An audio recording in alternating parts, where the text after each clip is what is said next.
और angel broking के fund manager Mayuresh Joshi, आप दोनों का स्वागत है। आज अगर देखें पॉकेट्स जहां से कुछ सपोर्ट मिलता हुआ दिखाई दे रहा है, उसमें आप कह सकते हैं दोबारा फार्मा कंपनियों पर लोगों का रुझान आया है। तो लुपिन, सन फार्मा जैसे काउंटर्स की ओर से सपोर्ट जरूर देखा जा रहा है और जो तगड़ी धुलाई हुई थी टेलीकॉम कंपनियों की, वहां पर पुल बैक आया है। मयूरेश, ये वैसे हॉट फेवरेट्स तो है नहीं इस मार्केट में, तो क्या ये पुल बैक अनरिलायबल है, ज्यादा टाइम तक टिकेगा नहीं? आफ्टरनून हर्षिता जी, अगर हम इंडिविजुअल सेक्टर्स की बात करें, फार्मा क्षेत्र की अगर हम बात करें, तो कहीं ना कहीं आई थिंक काफी कंपनियों पे एफडीए के कंसर्न्स थे और कंप्लायंस और रेगुलेटरी इश्यूज के वजह से आई थिंक जो FY17 के लार्ज पार्ट नंबर्स आएंगे वो शायद सबड्यूड रहेंगे। तो मेरे ख्याल से आई थिंक ऑरोबिंदो फार्मा जैसा एक स्टॉक जहां पे कोई कंसर्न नहीं है और जहां पे आई थिंक जो इनके जो एक्विजिशन हुए थे एक्टिविस्ट और मैट्रो, ये 80% के ज्यादा फॉर्मुलेशन सेल्स डिराइव करेगी कंपनी। दूसरी बात, इन terms of the strict pipeline itself I think NDA pipeline काफी तगड़ी है। और थर्ड इंपॉर्टेंट एस्पेक्ट इसके जितने of generic drugs specifically ARV market में जा सकते हैं over the next 2 to 3 years, that can be a huge positive, क्योंकि जैसे मैनेजमेंट ने इंडिकेट किया था 18 to 20 इंजेक्टेबल्स ये हाई मार्जिन बिजनेसेस होते हैं। तो मेरे ख्याल से I think 15-16% top line growth मैं उम्मीद कर सकता हूँ ये स्टॉक पे अगले 2 साल से। तो I think I remain optimistic on Aurobindo pharma, क्योंकि स्टॉक स्पेसिफिक रहना पड़ेगा फार्मा स्पेस में। जहां तक टेलीकॉम स्पेस का सवाल रहा, clearly I think with emergence of Jio I think, और जैसे डेटा प्राइसिंग में हमने एक अंडर कटिंग देखी है प्राइसेस में और पैक्स में, मेरे ख्याल से I think the kind of cuts that you probably see specifically data revenues से on the consolidated numbers, I think काफी शार्प कट्स आ सकते हैं। And added to that I think जितने इनके पास लेवरेज है और जैसे स्पेक्ट्रम पे आउट्स की तरफ इनकी लेवरेज बढ़ेगी, मेरे ख्याल से I think debt to EBITDA levels I think will keep on the rise. तो largely I think leverage benefits शायद टेलीकॉम कंपनीज के कैश फ्लोज में नहीं मिलेंगे और ये अंडर परफॉर्मर्स रह सकते हैं। तो मैं टेलीकॉम स्टॉक्स को आई थिंक एक पुल बैक के तौर पे मानता हूं, बट फार्मा में I think you have to be extremely stock specific. But चुनिंदा स्टॉक अगर आप सिलेक्ट करते हैं तो मेरे ख्याल से you can make good money over the next 2 years। Okay, Sarvendra, ABG shipyard देखिए, SR ऑयल तो डील के पहले ही डीलिस्ट हो गया, इसलिए कोई ले नहीं पाया। अब सब लोग दुखी हैं कि बहुत अच्छे वैल्यूएशन पे डील हुई, लेकिन ABG शिपयार्ड में खबर आ रही यहाँ भी एक रशियन कंपनी हिस्सा ले सकती है। और आज देखिए ये स्टॉक मेरा ख्याल है कि शायद साल के हाई पे होगा 38 का लेवल, क्योंकि 35 के ऊपर जाते हुए बहुत महीनों से देखा नहीं था मैंने। क्या आपको लगता है कि एक स्टॉप लॉस के साथ एंट्री लें? देखिए बिल्कुल, स्टॉक काफ़ी महीनों के हाई के बाहर निकल रहा है, वॉल्यूम्स भी आज काफ़ी ब्रिस्क हैं। आई थिंक डिलीवरीज कैसी रहेंगी आज वो देखना काफ़ी इंपॉर्टेंट रहेगा। और अगर डिलीवरीज अच्छी जा रही हैं तो अगर वो रिस्क कोई ले सकता है कि स्टॉक लिया और फिर वो 6-8 महीने के लिए डिलिस्ट हो गया और फिर वापस रिलिस्ट हो रहा है या उसका एक टेक ओवर हो रहा है, वो रिस्क अगर कोई लेना चाहे तो आई थिंक 32 के स्टॉप लॉस से लिया जा सकता है और फिर 6-8 महीने रखना पड़ेगा और ये मान के चलना पड़ेगा कि अगर ऊपर के टारगेट्स देखें तो 58-60 और उसके बियॉन्ड फिर ऊपर के टारगेट्स और निकलेंगे। But I think longer term averages उसके अराउंड 60 के आसपास आ रहे हैं और वहाँ तक का इसमें ट्रेड लिया जा सकता है अगर इस पूरे डेवलपमेंट को मद्देनजर रखें तो। 500 रुपये का हुआ करता था इनफैक्ट ये स्टॉक 5-6 साल पहले, जहाँ तक मुझे याद है, और वहाँ से लगातार पिटा है क्योंकि 12,000 करोड़ के आसपास डेट है, 16,000 करोड़ के दरअसल कर्ज है इस कंपनी पे। और अगर कोई बायर आता है और जैसे कि खबरें आ रही हैं कि कोई रशियन निवेशक यहाँ पे मिल सकता है इनको, उस उम्मीद में आज ये खरीदारी देखने को मिली है। जी हाँ, एक इंटरेस्टिंग मूव स्टॉक में और तगड़े वॉल्यूम्स पर तेजी आती हुई। एक और काउंटर जिसमें हम देख रहे हैं खबरों पर ही पूरा तेजी का एक्शन आया है वो है भेल। CLSA ने ऑफ कोर्स एक बाय कॉल दिया, लेकिन ये जो भी केस इनके क्लाइंट के फेवर में जाता हुआ दिखाई दिया है, उससे कितना आपको लग रहा है माहौल में सुधार देखने को मिल सकता है मयूरेश? और क्या 141 पर अब भी एक बाय कॉल है या फिर आपको वो फाइनली ऑर्डर बुक में तेजी देखनी होगी जो अब तक कंपनी ने नहीं दिखाई है? नहीं, लार्जली आई थिंक अगर हम इश्यूज देखें भेल के हर्षिता जी, मेरे ख्याल से आई थिंक स्लो एग्जीक्यूशन एक बहुत बड़ा कल्प्रिट था। सेकंड आप देखें तो in terms of even the slow moving orders, 1,10,000 crore की जो ऑर्डर बुक थी by the end of Q1, substantial part 40 to 50% slow moving थे। Now within the subsets itself power और इंडस्ट्रियल सेगमेंट में परफॉर्मेंस काफी अच्छी रही थी Q1 में, and that has beaten market expectations. In fact EBITDA margin भी 1.3% पे आई थी, बॉटम लाइन पे प्रॉफिट पोस्ट किया था। But largely can this this be continued over the next 2 quarters, I think ये समझना बहुत जरूरी होगा, क्योंकि लंपीनेस इन अर्निंग्स भेल के काफी आई थिंक वेरी करते हैं। तीसरा आई think in terms of their core order book, जैसे मैं कह रहा था, आई think with this clarification coming, I think एक सेंटिमेंटल रिलीफ जरूर है, क्योंकि स्लो मूविंग ऑर्डर्स की वजह से आई थिंक एक दबाव पड़ रहा था। And again 2 core factors there, I think जो जॉइंट डीड ऑफ अंडरटेकिंग में आई थिंक जो ऑर्डर्स एग्जीक्यूट होते हैं वहां पे इश्यूज होते हैं। लेगेसी ऑर्डर जो इनके सिस्टम में बुक में थे, slowly and steadily I think they are getting off the book, but because execution is happening on those fronts, I think margins थोड़े दबाव में रहेंगे, और मैनेजमेंट ने क्लियरली इंडिकेट किया था। और थर्ड इंपॉर्टेंट एस्पेक्ट, जो इनकी कैश पोजीशन और जो रिटेंशन मनी क्लाइंट से मिलता है वो ड्विंडल हो रहा था, आई थिंक उसको एक बार अपटिक लाने के लिए थोड़ा समय लगेगा। On the order book itself I think 7 gigawatts के ऑर्डर के आई थिंक इनकी L1 एक बिडिंग पाइपलाइन ऑलमोस्ट रेडी है FY17 में, उसकी बियॉन्ड की revenue visibility I think management से जानना बहुत जरूरी होगा। तो मेरे ख्याल से sentimentally positive, but whether that can actually come down in numbers, मेरे ख्याल से नंबर्स Q2 Q3 के लिए अभी भी सॉफ्ट रहेंगे, और अगर एंट्री लेनी हो तो I think it can be only post these numbers rather post Q2 Q3, क्योंकि केपेक्स साइकिल की रिवाइवल और ट्रेंड्स कोई डेफिनेट लग नहीं रहे, specifically on the private capex part, और यहाँ पे I think all these capital good companies can still be laggards. नहीं तो CLSA ने अपग्रेड किया है, आप अपग्रेड नहीं करेंगे अभी, ऐसा कह रहे हैं आप दरअसल? प्रदीप जी, मैं नंबर्स के लिए रुकूंगा, क्योंकि मैं नंबर्स देख के शायद स्टॉक पे कॉल लूं। ओके, कुल मिलाकर जो डील है यहाँ पर, ये आप सरल शब्दों में समझें कि स्लो मूविंग ऑर्डर जो मयूरेश कह रहे हैं, वो ऑर्डर जो ऑर्डर बुक में तो हैं पर एग्जीक्यूट ही नहीं होते, वो जब तक काम नहीं होता तब तक आमदनी और मुनाफा दिखेगा नहीं, इसलिए नतीजे का इंतज़ार हमें करना पड़ेगा। और अभी तो ये फैसला आया है, दरअसल इसमें हुआ ये था कि तमिलनाडु जनरेशन कंपनी जो है सरकारी कंपनी है, जो कि प्लांट लगाती है और तमिलनाडु सरकार की कंपनी है, उसने एक ऑर्डर भेल को दिया, उसमें दूसरा बिडर था एक चाइनीज़ कंपनी, उस कंपनी ने जाकर मुकदमा कर दिया कि ये ऑर्डर भेल को दिया गया है, थोड़ा पक्षपात हुआ है। अब कोर्ट ने साफ कर दिया है कि ये भेल को ऑर्डर सही दिया गया है, और चेतावनी भी दी गई है चाइनीज़ कंपनी को कि आप इस तरह से मुकदमेबाजी ना किया करें। तो ये ऑर्डर अब एग्जीक्यूट होगा, और नए ऑर्डर भी तमिलनाडु जनरेशन कंपनी की ओर से भेल को मिलेंगे। तो वो जो स्लो मूविंग ऑर्डर था अब फास्ट मूविंग हो जाएगा, ये CLSA के एनालिस्ट मान रहे हैं, और इसी वजह से उन्होंने सेल से बाई में अपग्रेड किया है। जी हाँ, और इस बीच Pradeep, Mangalore chemicals and fertilizer का स्टॉक एक्टिव है, 5% ऊपर नतीजे आ गए हैं, जहां पर मैंने देखा है कि लॉस था पिछले तिमाही में करीब 19 करोड़ का, उसके मुकाबले कंपनी ने एक प्रॉफिट पोस्ट किया है लगभग 15 करोड़ का, और आय में अगर आप देखें इसमें कुछ गिरावट देखने को मिली है। इनफैक्ट आय 5.5% कम है, इस तिमाही में 848 करोड़ पर यह आंकड़ा आता हुआ दिखाई दिया, लेकिन वो प्रॉफिट के फिगर को देखकर स्टॉक देखिए अब 16% तक की तेजी दिखा रहा है, और उसी को एक थम्स अप इस समय मिल रहा है। एबिटा लेवल में भी आप देखिए 5 लाख के घाटे के मुकाबले एक अच्छा नंबर आता हुआ दिखाई दिया है प्रॉफिट का, और मार्जिन्स देखने होंगे कि कितने इंप्रूव हो पाए हैं इस पर्टिकुलर तिमाही में, क्योंकि प्रॉफिट जो है वो काफी बढ़िया है। वैसे भी फर्टिलाइजर कंपनी में काफी तेजी आज देखी जा रही है। सर्वेंद्र, अगर इसका चार्ट ही आप पढ़ सके, मैंगलोर केमिकल एंड फर्टिलाइजर 63.35 पर अब।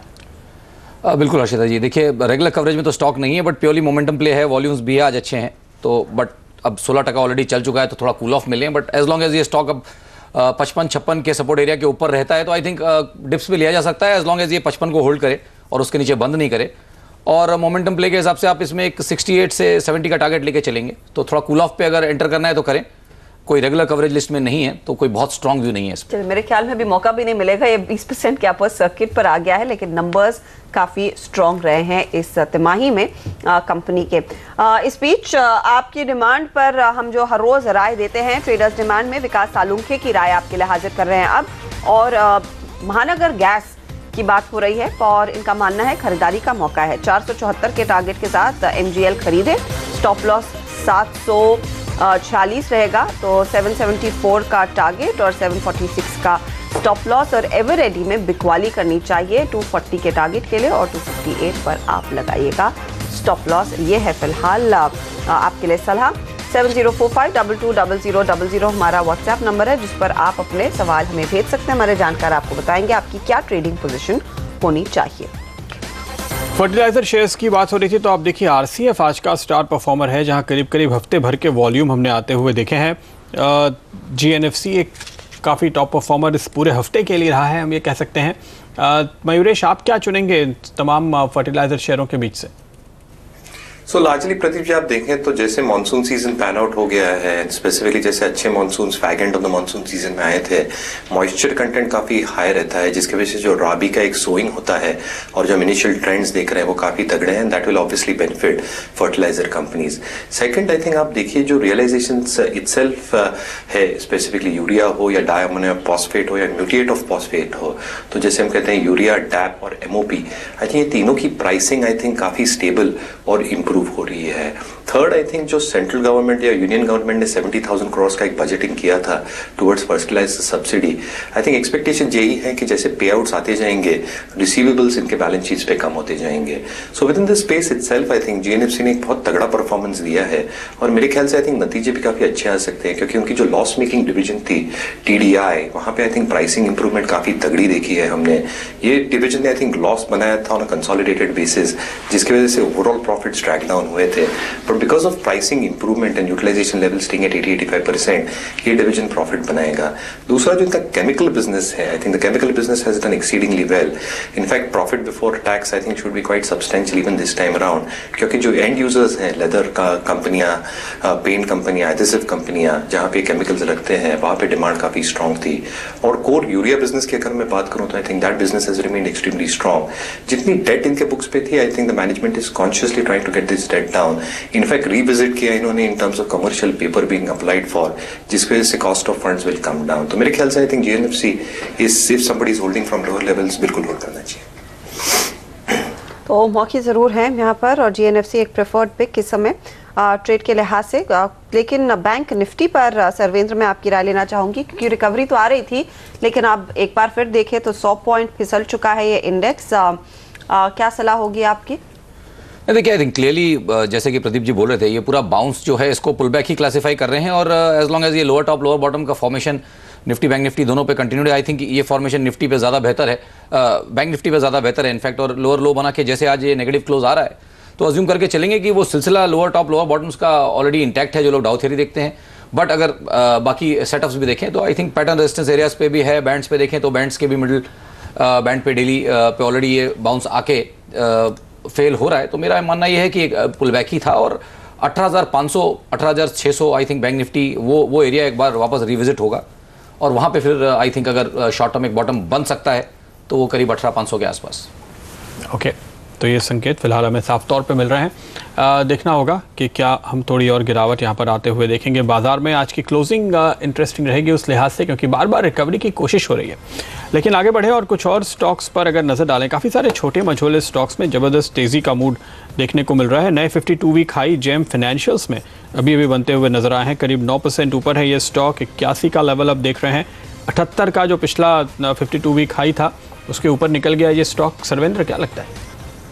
नहीं, अब काफ़ी चल चुका है, और डेफिनेटली अगर थोड़ा सा मीडियम टर्म पर्सपेक्टिव रखें तो आई थिंक फाइनेंशियल्स में जेएम, एडलवाइस, आई थिंक ये जो नाम है, 2-3 नाम है, ये काफ़ी अच्छे लग भी रहे हैं, और इनको कोई होल्ड करना चाहे तो आई थिंक क्लियरली इनमें 6 से 12 महीने में आई थिंक इसमें भी करीब 25 से 30% मिनिमम एक उछाल इसमें आ सकता है। तो मेरा तो ये और एज अ डिस्क्लेमर, ये हमारा ऑलरेडी कॉल रह चुका है लोअर लेवल्स पे, और अभी भी वो कॉल कैरी है, तो काफ़ी नीचे के लेवल से कैरी है, बट आई थिंक यहाँ से भी 25 से 30% जेएम और ईडलवाइस दोनों में मेरे को लगता है बन सकता है। तो एक यहाँ पर अपॉर्चुनिटी ज़रूर है स्टॉक में। अब थोड़ा सा आपको पेशेंट रहना पड़ेगा लेकिन स्टॉक में, क्योंकि काफ़ी ज़्यादा तेज़ी आ चुकी है। आज की नई लिस्टिंग देखिए, यहाँ पर काफ़ी बढ़िया रिटर्न्स बने हैं। 472 का इशू प्राइस था एंड्योरेंस का, और मुझे याद है यहाँ पर ज़्यादा जो रिस्पॉन्स आया था वो HNI कैटेगरी QIBs की ओर से ही आता हुआ दिखाई दिया था, और रिटेल पार्टिसिपेशन बहुत कम था मयूरेश। लेकिन आज की बम्पर लिस्टिंग के बाद कुछ हमें फेसबुक पर भी सवाल मिल रहे थे कि क्या मौका है, लोग अट्रैक्ट हो रहे हैं स्टॉक को लेकर। क्या सलाह होगी 638 पर? अब क्या किया जाए? 35% की returns? Obviously, I think you should not be entering after such a huge run-up. हालांकि बिजनेस मॉडल आई थिंक काफ़ी तगड़ा है इनका। जो एल्यूमिनियम डाई कास्टिंग का बिजनेस है, अच्छे खासे रेवेन्यू कंट्रीब्यूट करता है, around 62%, suspension, transmission, airbags contribute 20-25% respectively. Client concentration शायद हाई होगा with Bajaj auto contributing almost 40%, but largely I think 2 और 3 व्हीलर डोमेस्टिक मार्केट में आई थिंक इन्होंने अपना एक डाइवर्सिफिकेशन कर लिया है with Yamaha, royal Enfield coming on board. और जो इनका ओवरसीज यूरोपियन बिजनेस है, आई थिंक उसके मार्जिन मार्जिन्स काफ़ी तगड़े हैं, तो जो ब्लेंडेड मार्जिन्स 13.8 13.9% है, मैनेजमेंट की कोशिश यही रहेगी, जो मैं सुन रहा था सुबह आपके चैनल पे, कि I think value added products for the existing customer itself across this value chain. तो मेरे ख्याल से आई थिंक जो टॉप लाइन ग्रोथ होगी वो काफ़ी अच्छी हो सकती है, but again I think with such a huge run up, मेरे ख्याल से I think one really needs to wait for declines. और हाँ, आई थिंक जैसे सब्सक्रिप्शन हुआ था, शायद रिटेल इन्वेस्टर्स को काफ़ी मौका नहीं मिला because the issue size was itself very small, तो शायद वो मिस्ड आउट फीलिंग की वजह से you are probably seeing some amount of aggressive buying and happening on to this stock. Model काफ़ी अट्रैक्टिव है, इंप्रेसिव है, but largely you have to wait for declines. I think 35% rise के बाद मैं नहीं सलाह दूंगा कि you should be buying into the stock. Okay, ज़बरदस्त तेज़ी यहाँ पर हमने दरअसल होते हुए देख ली है, लेकिन हेवेल्स अब देखिए 5% नीचे आ गया है। और सर्वेंद्र, यहाँ पर आज करीब करीब 3 दिनों का वॉल्यूम एक दिन में होता हुआ रिजल्ट क्या फैक्टर इन हो गए? कुछ इंपॉर्टेंट सपोर्ट लेवल्स दिख रहे हैं आपको? आई थिंक अगर इसको देखें लास्ट 3 महीने से स्टॉक में डेफिनेटली कोई बेच रहा है, मेरा तो इसमें से हमेशा यही मानना रहा है। और आई थिंक रिस्क रिवॉर्ड के हिसाब से आई थिंक अगर पैक में देखें तो बेस्ट शॉट है इस समय मेरे हिसाब से, अगर इसको देखा जाए तो। इसमें मैं तेजी का बिल्कुल ध्यान बनाना नहीं चाहूँगा, क्योंकि लास्ट 3-4 महीने से मेरा मानना है इसमें सेलिंग चल रही है और रिजल्ट अभी डिस्काउंट नहीं हुए हैं, और इसमें एक डिसेंट, और यहाँ से मेरे ख्याल से अगर आज ये 6% गिरा है, 5% गिरा है, तो मेरे ख्याल से अभी और 8 से 10% मिनिमम इसमें डाउन साइड पेंडिंग है। अगर कोई शॉर्ट करना चाहे तो फ्यूचर्स में आई थिंक 422-423 के ऊपर स्टॉप लॉस रख के इसको शॉर्ट किया जा सकता है। चले, तो अभी भी मौके हैं इसको शॉर्ट करने के। नतीजों से निराश होकर यहाँ पर बिकवाली साफ हावी है, और मैनेजमेंट ने भी संकेत दिया है कि कंज्यूमर लाइटिंग और इंडस्ट्रियल लाइटिंग में थोड़ा सा धीमापन देखने को मिला है, और अगर वहां पर एक हल्का सा टर्न अराउंड भी आता है तो शायद परफॉर्मेंस बेटर हो पाएगा, लेकिन स्टॉक रिकवर करने का नाम नहीं ले रहा है। वक्त हो रहा है एक छोटे से ब्रेक का। ब्रेक में जाते जाते देखिए बैंक निफ्टी 95 पॉइंट नीचे, 16 पॉइंट नीचे निफ्टी ट्रेड करता हुआ दिखाई दे रहा है। तो निफ्टी में ही क्या रणनीति आपकी होनी चाहिए, यह हम आपको ठीक 3 बजे बताएंगे इस छोटे से ब्रेक के बाद।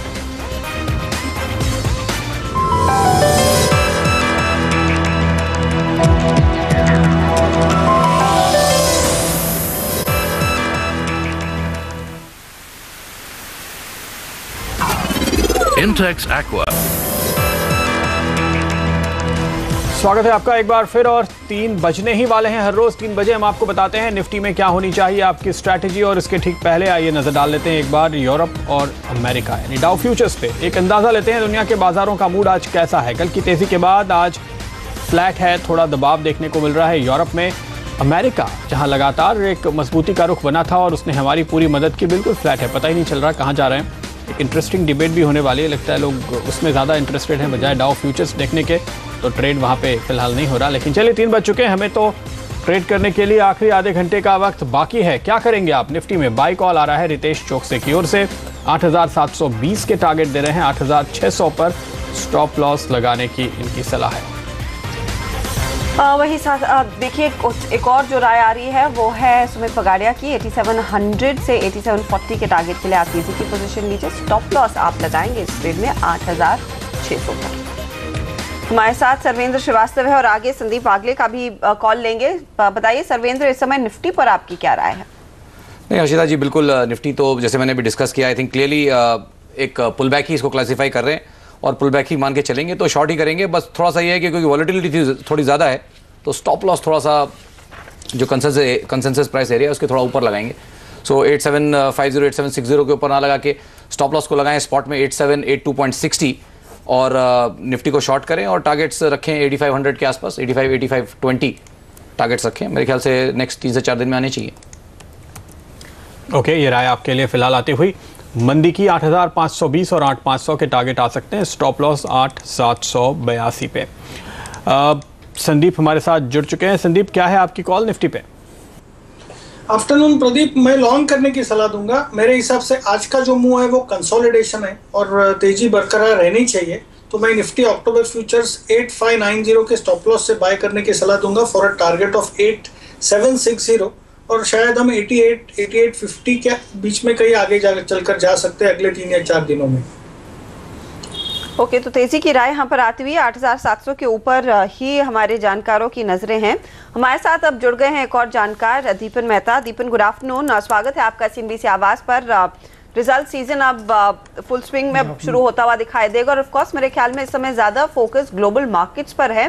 आज भी अगर आप देखें थोड़ा सा धीमापन वहां पर, लेकिन अमेरिका में सब जानना चाहते हैं आउटकम क्या रहेगा, कौन किसकी सरकार बनेगी और उसके बाद रेट्स का क्या होगा। आपको क्या लग रहा है, ये बहुत भारी पड़ रहा है इंडियन मार्केट सेंटिमेंट पर? क्योंकि जब तक ये रास्ते से नहीं निकलता, मेरे ख्याल में लोग इतना इंटरेस्टेड नहीं है बड़ी तेजी की पोजीशन लेने में।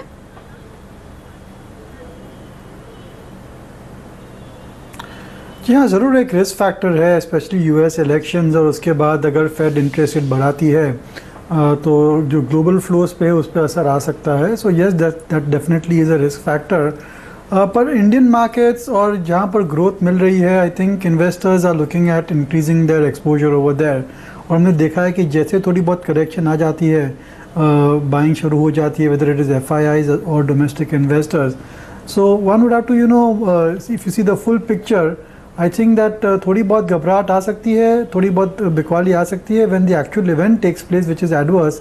But then I think markets will come around and we could look for very good trends beyond the year end, but basically 2017 onwards we may see very good trends for the Indian markets. Okay. Mayuresh, एक stock देखिए आज IDBI bank, जहां पर हमने अब तक ज़बरदस्त volume होते हुए देखे हैं। इस स्टॉक में अब जो जानकारी आ रही है कि 4 बड़े निवेशक हैं जिनको शॉर्टलिस्ट कर लिया है सरकार ने, और 4 बड़े विदेशी संस्थान हैं। इनफैक्ट हम कह सकते हैं IFC है, एशियन डेवलपमेंट बैंक है, GIC ऑफ सिंगापुर है और CDC है, कॉमनवेल्थ डेवलपमेंट कॉरपोरेशन। सरकार इसको एक्सिस बैंक की तरह डेवलप करना चाहती है, ये वित्त मंत्री ने कहा था। अब सरकार यहाँ अपना हिस्सा बेच करके अपनी होल्डिंग कम करेगी और बैंक को प्रोफेशनलाइज करेगी। अगर आप इस वक्त इसके वैल्यूएशन देखें, ये अपने बुक वैल्यू से 35% डिस्काउंट पे है। अगर आप एक्सिस के वैल्यूएशन देखें, वो अपनी बुक वैल्यू से 2.5 गुने पे है। यानी other things remaining the same, केवल ये अगर पेरेंटेज चेंज होती है, बड़ा निवेशक आए, तो 4 गुना हो जाना चाहिए वैल्यूएशन। क्या लगता है? नहीं, लेकिन प्रदीप जी, आई थिंक जो लेगेसी कैरी फॉरवर्ड होती है बैंक्स के बैलेंस शीट में, वो तो इमीडिएट बेसिस पे चेंज नहीं होती। तो मेरे ख्याल से आई थिंक जितनी लेगेसी है इसकी एसेट क्वालिटी को लेके, आई थिंक एक स्लो और ग्रेजुअल इंप्रूवमेंट वहां पे दिखेगी। And this is been one of the biggest drags bank के बैलेंस शीट पे। आई थिंक एक्सिस को भी काफी टाइम लगा था once it got converted from UTI bank to Axis bank, और काफी समय बाद आई थिंक आपको सिनर्जीज देखने मिल गई on the operational front, whether it was asset quality, credit growth या ब्रांच ऑपरेशन नेटवर्क। तो कहीं ना कहीं I think you will really have to give it time, even if a new investor comes in. I think कुछ overnight change होने में मुझे तो नहीं लगता कोई सामर्थ्य रहेगा। तो I think you need to give at least 2 to 3 quarters even if the investor comes through, क्योंकि एसेट क्वालिटी इश्यूज रिजॉल्व करने में उतना टाइम लगेगा। तो I will still prefer larger private sector banks rather than the mid cap private sector banks. Deepan, ये एक test case रहेगा इस सरकार के लिए जो बैंकिंग सेक्टर में रिफॉर्म्स करना चाहते हैं। क्या आप भरोसा दिखाएंगे इस पे और निवेश की राय देंगे?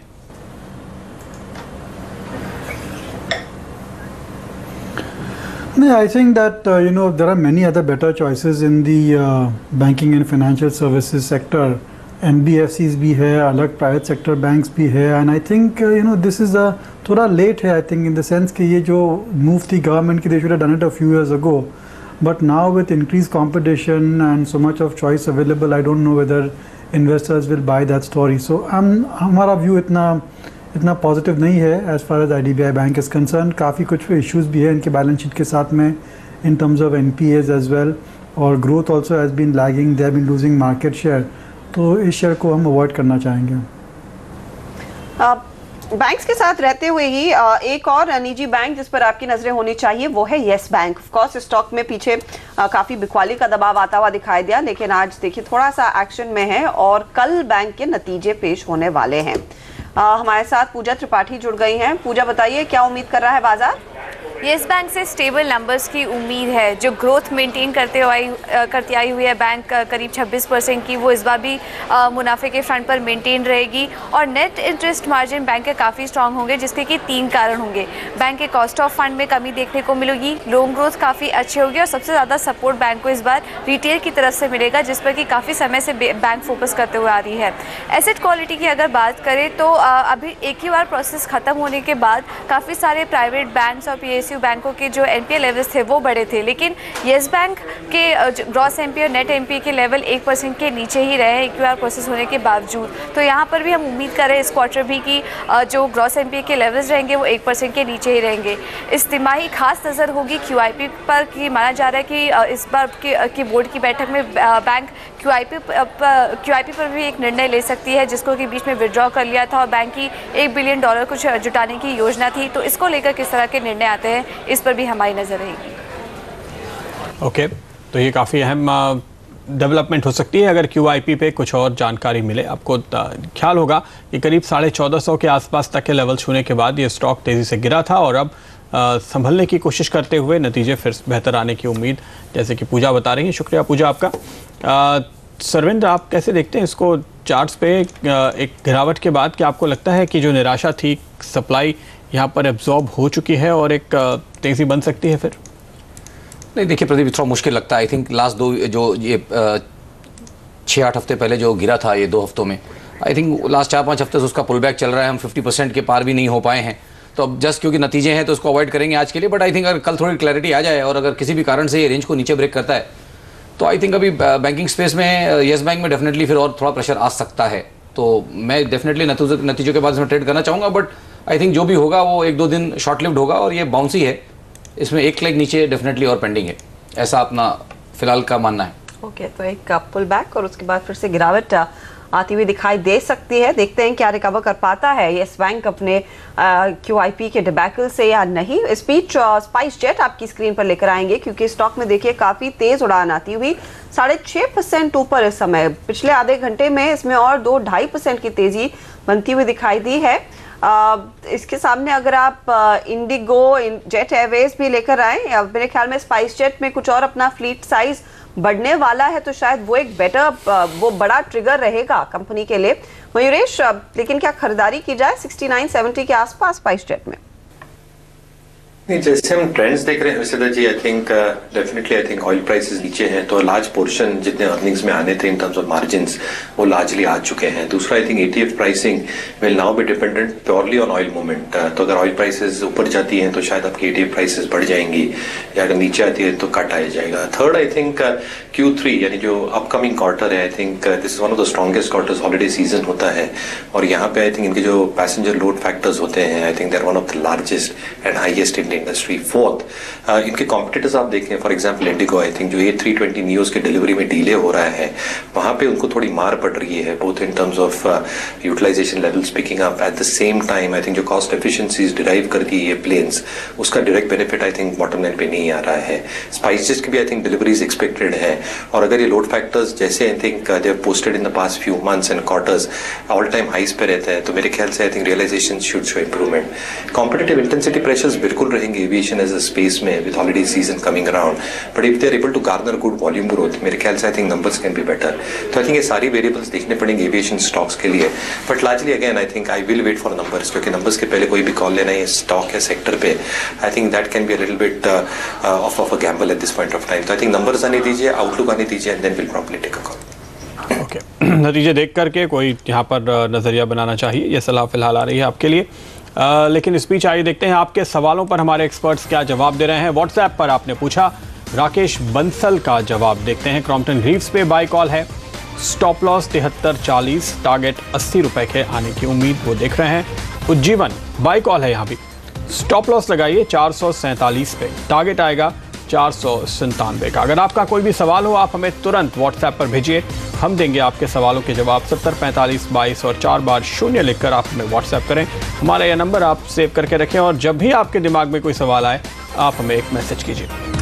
इस बीच कुछ और स्टॉक्स आपके रेडार पर लेकर आएंगे और विप्रो देखिए लगभग 3% ऊपर इस समय ट्रेड में, जो निचले लेवल से रिकवरी लगातार दिखाने की कोशिश बाजार कर रहा है, इसमें विप्रो का आज योगदान है।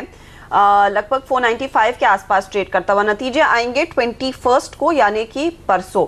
दीपन, स्पेशली TCS और इन्फोसिस के नतीजों के बाद, कमेंट्री के बाद, जहां पर अभी भी काफी अनसर्टेनिटी है माहौल में, आपको क्या लग रहा है इस समय, इफ एट ऑल विप्रो थोड़ा सा बेटर परफॉर्म करता भी है, वेटेज होनी चाहिए टेक्नोलॉजी की इस समय, अगर कोई पैसे लगा रहा है, पोर्टफोलियो बिल्ड कर रहा है?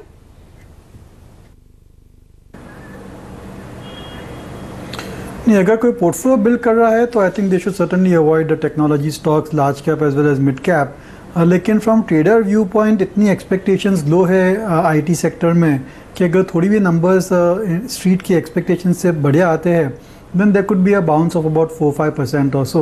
So yes, I mean if the results are good, you could see a nice trading move over there. But from long-term investor point of view, I think Wipro, TCS, Infosys and most of the mid-cap IT stocks need to be avoided. वहाँ पर structural changes आ रहे हैं जिसकी वजह से growth काफ़ी कम रहेगी और ऑपरेटिंग प्रॉफिट प्रेशर पर भी ऑपरेटिंग प्रॉफिट मार्जिन पर भी प्रेशर रहेगा क्योंकि cost are keeping on increasing because of increments as well as visa cost. So as on the whole हम पूरे सेक्टर को अवॉइड करना चाहेंगे, but stock specific trading opportunities आपको मिलती रहेगी। दीपन, आज का एक स्टार परफॉर्मिंग सेक्टर हम कह सकते हैं ऑटो एंसिलरी भी है, क्योंकि भारत फोर्ज को CLSA ने अपनी मॉडल पोर्टफोलियो में शामिल किया है और एंड्योरेंस की बहुत ही ज़बरदस्त लिस्टिंग हुई है। 160-165 रुपये ऊपर ये निकल चुका है। क्या कॉल दे रहे हैं आप?